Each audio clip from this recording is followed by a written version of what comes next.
కంచగచ్చిబౌలిలోని భూములపై సుప్రీంకోర్టు తీవ్ర ఆగ్రహం వ్యక్తం చేయడంతో దిద్దుబాటు పనిలో పడింది తెలంగాణ ప్రభుత్వం. ఈ భూముల వివాదంపై 3 మంత్రులతో కమిటీ ఏర్పాటు చేసింది రేవంత్ సర్కార్. మరోవైపు హైకోర్టు తీర్పుపై ఉత్కంఠ కొనసాగుతోంది. తెలంగాణలో వివాదం రేపిన కంచగచ్చిబౌలి భూములపై సుప్రీంకోర్టులో విచారణ జరగడం, ఉన్నత న్యాయస్థానం ఆగ్రహం వ్యక్తం చేయడంతో తెలంగాణ ప్రభుత్వం స్పందించింది. దీనిపై ఓ కమిటీ వేసింది. మంత్రులు భట్టి, శ్రీధర్బాబు, పొంగులేటితో ఓ కమిటీని ఏర్పాటు చేసింది తెలంగాణ సర్కార్. సుప్రీంకోర్టు సంధించిన ప్రశ్నలకు సమాధానాలు వెతికేందుకు ఈ కమిటీ పనిచేస్తుంది. కంచగచ్చిబౌలి భూముల వ్యవహారంతో సంబంధం ఉన్న వారితో సంప్రదింపులు జరపనున్నారు కమిటీ సభ్యులు. ఆ తర్వాత ప్రభుత్వానికి నివేదిక అందించనున్నారు. కంచగచ్చిబౌలిలోని భూముల వ్యవహారంలో ప్రభుత్వ తీరుపై తీవ్ర ఆగ్రహం వ్యక్తం చేసిన సుప్రీంకోర్టు కీలక ఆదేశాలు జారీ చేసింది.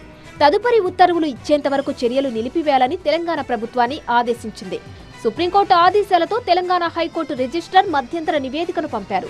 నెమళ్లు, జింకలు, పక్షులకు ఆవాసమైన 100 ఎకరాలు ధ్వంసం చేసినట్టు నివేదిక వచ్చిందన్న సుప్రీంకోర్టు తెలంగాణ సీఎస్పై సీరియస్ అయింది. అత్యవసరంగా ఎందుకు పనులు చేపట్టారని ప్రశ్నించింది. అటవీ ప్రాంతంలో చెట్లెందుకు తొలగించారు? పర్యావరణ ఫారెస్ట్ అనుమతులు తీసుకున్నారా? పూర్తి వివరాలతో అఫిడవిట్ దాఖలు చేయాలని సీఎస్ను ఆదేశించింది. ఏదైనా ఉల్లంఘన జరిగితే సీఎస్దే బాధ్యత అని ధర్మాసనం స్పష్టం చేసింది.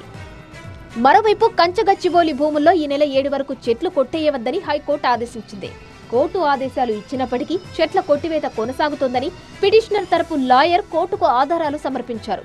కౌంటర్ దాఖలు చేయాలని ప్రభుత్వానికి హైకోర్టు నోటీసులు జారీ చేసింది. విచారణను ఈ నెల 7కు వాయిదా వేసింది హైకోర్టు. ఇది హైదరాబాద్ సెంట్రల్ వర్సిటీ విద్యార్థుల విజయమన్నారు కేటీఆర్.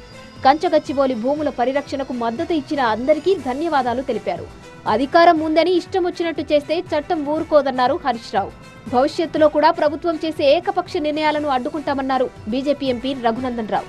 భవిష్యత్తులో ప్రభుత్వ భూములు, యూనివర్సిటీ భూముల పరిరక్షణ కోసం విద్యార్థుల పక్షాన భారతీయ జనతా పార్టీ పార్లమెంట్ సభ్యులం, శాసనసభ్యులం అందరం కూడా నిలబడతాం. ప్రభుత్వం చేసేటువంటి ఏకపక్ష నిర్ణయాలని ఎక్కడికక్కడ అడ్డుకుంటామని చెప్పి ఈ సందర్భంగా తెలియజేస్తూ, ఈ విజయం విద్యార్థులు సాధించినటువంటి విజయంగా భావిస్తూ, తుది వరకు సుప్రీంకోర్టు ఇచ్చేటువంటి తీర్పుల్ని గౌరవిస్తూ, సుప్రీంకోర్టులో వచ్చేటువంటి ఆదేశాలకు అనుగుణంగా రాష్ట్ర ప్రభుత్వం కూడా స్పందించాలని కోరుకుంటా ఉన్నాం.